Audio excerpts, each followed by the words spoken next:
श्री राम के वनवास की कहानी हम सबने सुनी है, बचपन से ही सुनते आ रहे हैं। पर कभी सोचा है कि इस जानी पहचानी कहानी में एक छोटी सी लेकिन बहुत जरूरी डिटेल छुपी है जिस पर शायद ही किसी का ध्यान गया हो, और वो है एक नंबर 14। तो सवाल सीधा सा है, श्री राम का वनवास ठीक 14 साल का ही क्यों था?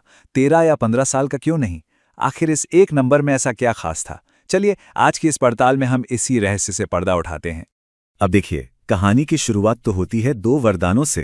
राजा दशरथ ने रानी कैकेयी को 2 वरदान दिए थे और बस यहीं से श्री राम के वनवास की नींव रखी गई।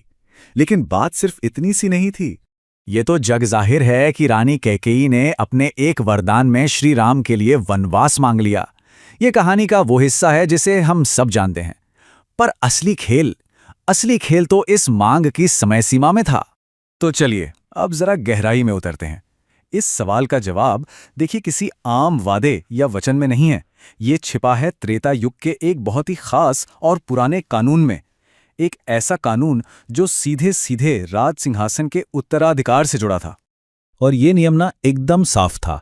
त्रेता युग का कानून यह कहता था कि अगर कोई भी राजकुमार, कोई भी उत्तराधिकारी लगातार 14 साल तक राजगद्दी से दूर रहे तो उसका राजा बनने का हक अपने आप खत्म हो जाता था। मतलब यह सिर्फ वनवास नहीं था, ये एक तरह की कानूनी डिस्क्वालिफिकेशन थी। और यहीं पर आता है वो जादुई नंबर 14 साल। ये कोई रैंडमली चुना हुआ समय नहीं था। नहीं, ये बिल्कुल उतना ही समय था जो किसी भी उत्तराधिकारी को सिंहासन की दौड़ से लीगली, मतलब कानूनी तौर पर बाहर करने के लिए जरूरी था। अब जैसे ही हमें इस कानून के बारे में पता चलता है, कैकेयी का ये कदम एक मामूली पारिवारिक झगड़े से कहीं ज्यादा एक बहुत ही सोची समझी राजनीतिक चाल लगने लगता है। ये सिर्फ एक इमोशनल डिमांड नहीं थी, बल्कि एक बहुत ही शार्प कैलकुलेशन थी। तो इससे जो हमारी आम समझ है उसे एक नया एंगल मिलता है।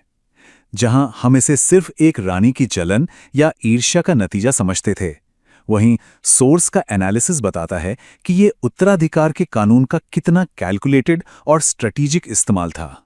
मतलब कैकेयी का प्लान कितना प्रिसाइज था, ये देखिए। स्टेप 1, राजा से वचन लेना। स्टेप 2, श्री राम के लिए ठीक 14 साल का वनवास मांगना। क्यों?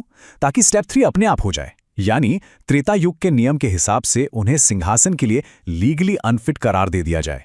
और नतीजा? स्टेप 4, अपने बेटे भरत के लिए राजगद्दी का रास्ता एकदम साफ। जैसा कि स्रोत में भी बताया गया है कि इसका कारण त्रेता युग का नियम था जिसे कैकेयी ने भरत को राजा बनाने के लिए चुना।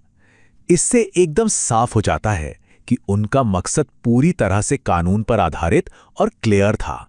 तो आखिर में सारी कहानी आकर उसी एक पुराने नियम पर टिक जाती है। ये वो कानून था जिसने पूरी कहानी की किस्मत तय कर दी और एक ऐसा नतीजा दिया जिसे कोई बदल नहीं सकता था। तो इस पूरी बातचीत से जो बातें निकल कर आती हैं वो एकदम साफ हैं। पहली, ये 14 साल का समय कोई इत्तेफाक नहीं था। दूसरी, इसे जानबूझकर चुना गया था ताकि एक खास कानून लागू हो सके। तीसरा, ये कानून ऐसा था जो गद्दी से दूर रहने वाले वारिस से उसका हक छीन लेता था। और इसीलिए कैकेयी की मांग एक इमोशनल फैसला नहीं बल्कि एक बहुत ही क्लेवर लीगल मूव था। आसान शब्दों में कहें तो वनवास का ये समय एक कानूनी तरीका था ये पक्का करने का कि श्री राम राजा न बन पाएं। बात सिर्फ उन्हें दूर भेजने की नहीं थी, बात उन्हें हमेशा के लिए सिंहासन से हटाने की थी। और ये पूरी बात हमें एक बहुत ही दिलचस्प सवाल पर लाके छोड़ देती है। जरा सोचिए, इतिहास में और भी कितनी ही ऐसी घटनाएं होंगी जिन्हें हम उन भूले बिसरे नियमों की वजह से समझ सकते हैं जो आज हमारी नजरों से ओझल हो चुके हैं। ये सच में सोचने वाली बात है।